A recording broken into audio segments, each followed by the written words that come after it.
अस्सलाम वालेकुम, कैसे हैं जी आप लोग। कल से सोशल मीडिया के ऊपर एक बड़ा वावेला मचा हुआ है खलीलुर रहमान कमर को लेकर। अब खलीलुर रहमान कमर साहब 15 जुलाई से एक मुसीबत का शिकार हैं, और वो मुसीबत मुसीबत नहीं कहूँगा, ये उनकी खुद से बनाई हुई एक कह लें कि कुआं है जिसके अंदर वो गिर चुके हैं। अब ये कुआं कैसे उन्होंने बनाया, ये सारी आपके साथ आज बातचीत करते हैं। मैं आज उनकी वीडियो आपको दिखाने नहीं आया हूँ, मैं बात करना चाहता हूँ कि जो हमें नहीं करनी चाहिए। आज सभी खलीलुर रहमान की वीडियोस अपलोड कर रहे हैं, कोई कह रहा है ये वीडियो देखो, ये आ गई वीडियो, वो आ गई वीडियो। पूरा पाकिस्तान वीडियोस मांग मांग कर देख रहा है, और अभी सिर्फ टीजर सामने आए हैं खलीलुर रहमान साहब के, और लोगों ने थू थू करनी शुरू कर दी। खलीलुर रहमान साहब, उनकी आवाज सिर्फ 2 मिनट उनका साथ देती थी, उसके बाद उनकी आवाज जो है वो पूरे पंडाल से ऊंची हो जाती थी। अब आवाज और लहजा जब बदलता है तो तब समझ लें कोई दलील खत्म हो जाती है, कुछ भी इंसान के पास नहीं होता, उसके पास सारे वजाहतें और दलीलें खत्म हो जाती हैं। और यही हाल कुछ खलीलुर रहमान साहब का भी था। अब यहाँ पर 2-3 बातें जो आपसे शेयर करेंगे, उसमें सबसे पहली बात जो है वो मैं आपसे शेयर करना चाहता हूँ कि हमारे मुल्क की जो पुलिस है वो क्या करती है। अब पुलिस जब कोई ऐसा शख्स उनके सामने आ जाए जो बहुत ज्यादा लिंक उसके बड़े बड़े लोगों से सोर्स हो, तो उसको ऐसे पेश करती है जैसे हम कपड़े ड्राई क्लीन करवाते हैं। अगर गटर में गिरे हुए कपड़े भी धोबी को दे आए ना, तो वो जब हमें वापस करता है तो उनमें खुशबू लगी होती है, कपड़ों में एक अकड़ आई होती है। और यही काम हमारे मुल्क की पुलिस करती है। मैं ये नहीं कहता कि किसी के गुनाहों के ऊपर पर्दा डालना नहीं चाहिए, पर्दा डालना चाहिए, लेकिन दोहरा म्यार नहीं होना चाहिए। गरीब और अमीर के लिए, सबके लिए एक जैसा सिस्टम होना चाहिए। यहाँ पर अगर कोई गरीब आ जाए तो सबसे पहले पुलिस उसकी बात सुनने की बजाय उसकी धुलाई करती है, फिर उसके साथ ऐसे ऐसे मामला पेश आते हैं कि वो बेचारा कानों को हाथ लगाता है और खुद माफिया मांगकर पुलिस से और मुजरिमों से जान छुड़ाता है। लेकिन जब कोई अमीर शख्स नखरे वाला और तल्लुक वाला सामने आ जाए, तो फिर पुलिस उसको साथ बिठाती है, जैसे खलीलुर रहमान को बिठाया और प्रेस कॉन्फ्रेंस की। ऐसे मामलात होते हैं। और दूसरे नंबर पर खलीलुर रहमान साहब, अब उनका तो मैं यही कहूंगा कि एक छोटी सोच का मालिक आदमी है, जिसको ज्यादा इज्जत मिल गई। और वो इज्जत भी कैसे मिली, उसकी मशहूरी जो हुई थी वो एक ही ड्रामा था, मेरे पास तुम हो। और मेरे पास तुम हो ड्रामे की अगर स्टोरी को आप सही दिमाग से सोचें, तो उसी से लिखने वाले राइटर की सोच जो है वो सामने आ जाती है कि वो क्या दिखा रहा है मुआशरे को, और इतना गंद दिखा रहा है, लोग उससे कितना मुतासर होंगे। आप बेशक उसको जिस नजरिए से भी दिखाएंगे वो ऐसे ही होगा। और खलीलुर रहमान साहब कहीं भी बैठे हों, उनकी बदतमीजियां आप देखते ही रहते हैं। कहीं भी उनसे अगर कोई सवाल पूछ लिया जाए तो वो, उनको अगर समझ ना आए तो उनका लहजा खराब हो जाता है, आवाज ऊंची हो जाती है, और लोगों को तकब्बुराना अंदाज में जवाब देते हैं।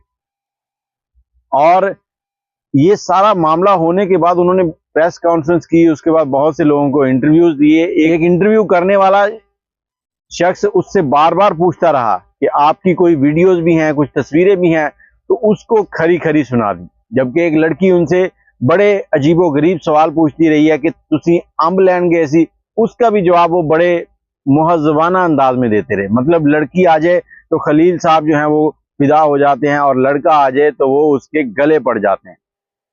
अब खलीलुर रहमान कमर के साथ जितने लोगों ने काम किया आज तक, वो सब के सब परेशान है कि पूरा पाकिस्तान उनको भी ऐसा ही समझेगा। और हमारे जो नौजवान हैं वो आजकल क्या कर रहे हैं, नौजवान नस्ल जो है वो मेहनत की बजाय शॉर्टकट ढूंढती है। जैसे ही आप शॉर्टकट ढूंढेंगे तो इसी तरह के मामला होंगे। ये जो इंडस्ट्री है, ये शोबिस की दुनिया है, ये भरी पड़ी है ऐसे मामला से।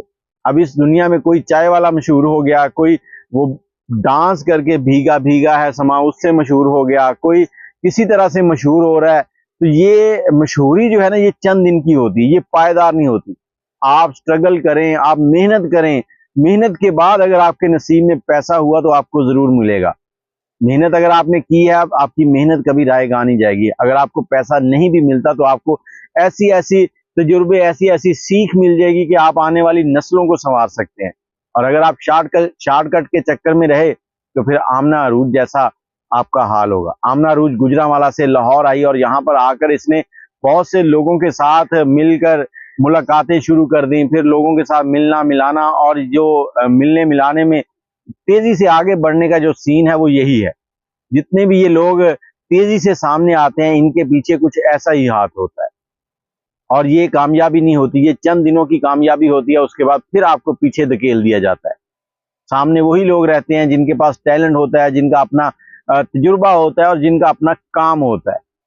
اور دوسرے نمبر پر یہ کہوں گا کہ جو لوگ بڑے بڑے درس دیتے ہیں نا، آ کے لوگوں کی پگڑیاں اچھالتے ہیں، ان کو بھی شرم کرنی چاہیے۔ خلیل الرحمان صاحب، آپ نے بڑے لوگوں کو دھتکارا تھا اور آپ کے اوپر ایسی آفت آن پڑی ہے کہ اب آپ شاید اپنے گھر میں اپنے بچوں کو بھی منہ دکھانے کے قابل نہیں رہے۔ اور مجھے تو لگتا ہے کہ آپ کے گھر میں سب کو معلوم تھا پہلے کہ آپ اس طرح کے ہیں، اس لیے ان میں سے کوئی بھی اب تک سامنے نہیں آیا، کسی نے کوئی بیان نہیں دیا۔ آپ آتے ہیں ٹی وی شوز میں بیٹھتے ہیں، آخری ٹائم تک آپ نے یہی کہا کہ میں نے ایسا کچھ نہیں کیا، لیکن جیسے ہی یہ ٹیزر آئے ہیں تو اب آپ کہتے ہیں کہ مجھ سے یہ ویڈیوز جو ہیں یہ گن پوائنٹ پر بنائی گئی ہیں، لیکن ان ویڈیوز کی اگر آپ آڈیو سنیں تو اس میں آپ کو کوئی ایسا گن پوائنٹ والا سین نظر نہیں آتا۔ خلیل صاحب خود کہہ رہے ہیں پردہ آگے کرو پھر میں کپڑے اتارتا ہوں، تو شرم آنی چاہیے آپ کو بھی۔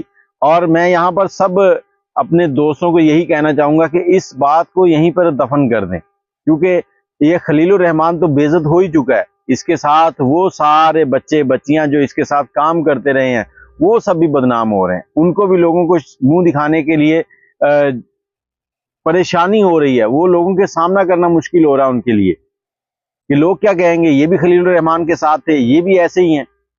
اور خلیل الرحمان چھوٹے ضرب کا مالک دوسروں کو گھٹیا اور بدتمیز کا ٹاپک سکھاتا تھا، اور خود کیا نکلا ہے، خود بھی وہی کچھ نکلا ہے۔ چھوٹے ضرب کا مالک جب مطلب چھوٹا برتن تھا، زیادہ بھر گیا، جب زیادہ بھرا ہے تو اچھلنا شروع ہو گیا اور اب سنبھل نہیں رہا۔ ایسے لوگوں کو ذلیل کرنا چاہیے، ایسے لوگوں کو جو سامنے آ کر اونچی آواز اور بے لاجک باتیں کریں، ان کو ذلیل کر کے نکال دو اس دنیا سے۔ اور یہاں پر جتنی ویڈیوز بن رہی ہیں، ان ویڈیوز کے اوپر میں یہی کہوں گا کہ ایک عامر لیاقت تھا جس کی اپنی ذاتی ویڈیوز لیک ہوئی تھیں، اور وہ بیچارہ اتنا سٹریس میں گیا کہ اس نے شاید اپنی زندگی سے ہاتھ دھو کر، وہ غیرت مند تھا اور پردہ کر گیا۔ یہ خلیل الرحمان غیرت مند نہیں ہے، یہ ویسے ہی آپ کے سامنے رہے گا، اور چند مہینے صرف صبر کر لیں، پھر یہ ایسے شوز میں آئے گا۔ اور ہمارے ٹی وی چینلز اتنے بغیرت ہیں کہ اب اس کو بار بار سامنے لائیں گے، ہمارے بچے بچیوں کو اس کے کرتوت سنائیں گے۔ آپ جب بچے بچیوں کو اس طرح کی چیزیں دکھاتے ہیں تو وہ ان کے اوپر ڈائریکٹلی اثر انداز ہوتی ہیں۔ بچوں کے لیے ایسی چیزوں کو ایکسیپٹ کرنا آسان ہوتا ہے، وہ کہتے ہیں یار اس نے کیا تھا میں بھی کر کے دیکھوں۔ باقی خلیل الرحمان صاحب کے لیے اتنا ہی کافی ہے جتنے وہ ہو چکا ہے ان کے ساتھ۔